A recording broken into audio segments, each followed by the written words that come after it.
Most grooming skills are easy to see.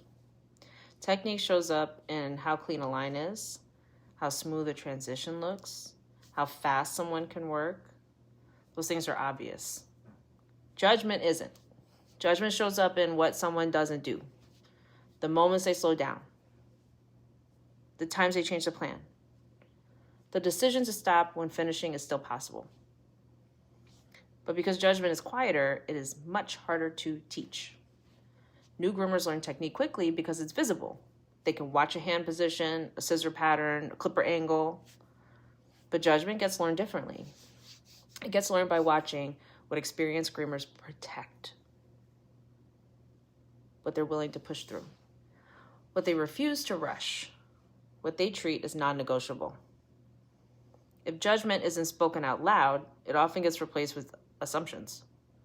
And people assume speed equals confidence, that finishing equals success, that quiet dogs are easy dogs.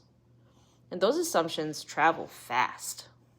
And this is why newer groomers sometimes look skilled long before they're safe. They've learned how to execute, but not yet how to decide. That gap isn't their fault. It's what happens when judgment stays invisible.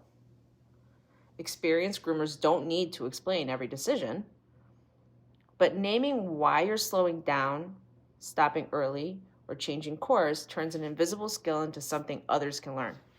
Even simple language matters. This dog's capacity is narrowing. I'm watching recovery here.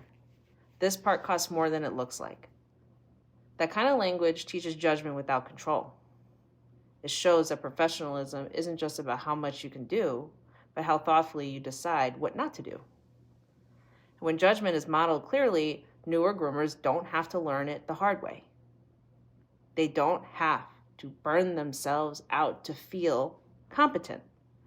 They don't have to push dogs past fairness to prove skill. They get permission to work intelligently.